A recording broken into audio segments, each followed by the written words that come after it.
છો ઝી 24 કલાક મહત્વના સમાચારો સાથે હું છું બંસી દવે। મહત્વના સમાચાર રાજકોટથી। રાજકોટના વાવડી ઇન્ડસ્ટ્રીઝ વિસ્તારમાં આગની ઘટના સામે આવી છે। કારખાનામાં આગ લાગતા 3 શ્રમિક દાઝ્યા હોવાનું સામે આવ્યું છે। ત્રણેય શ્રમિકને પહેલા સારવાર માટે સિવિલ હોસ્પિટલ ખસેડવામાં આવ્યા છે। સિવિલ બાદ હવે ખાનગી હોસ્પિટલમાં તેઓની સારવાર ચાલી રહી છે।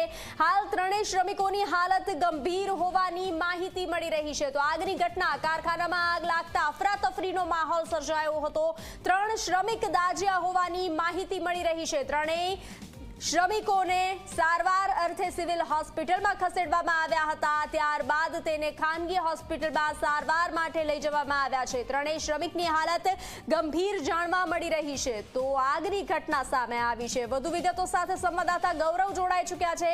ગૌરવ, વાવડીના ઇન્ડસ્ટ્રીઝ વિસ્તારમાં જે આગની ઘટના સામે આવી છે, શું છે હાલની ત્યાંની સ્થિતિ અને 3 શ્રમિકો જે દાઝ્યા છે ખાનગી હોસ્પિટલમાં સારવાર આપવામાં આવી રહી છે અને તેની પણ સ્થિતિ શું છે?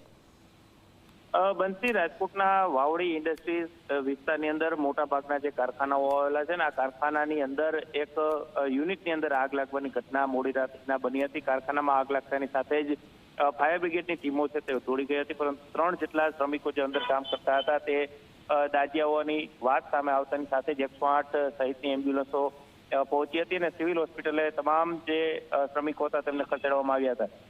2 શ્રમિકોની હાલત ગંભીર હોવાથી તેને ખાનગી હોસ્પિટલની અંદર પણ સારવાર માટે ખસેડવામાં આવ્યા છે। ફાયર બ્રિગેડ સુધી આગ પર પાણીમારો છે તે ચલાવવામાં આવ્યો અને આગ પર કાબુ છે તે મેળવી લેવામાં આવ્યો। સાથે જ જે રીતના ફાયર સેફટીના સાધનોને લઈને હજુ પણ અનેક કારખાનાઓની અંદર જે ફાયર સેફટીના સાધનો નથી હોતા તેને કારણે આ પ્રકારની ઘટનાઓ છે તે બનતી હોય છે।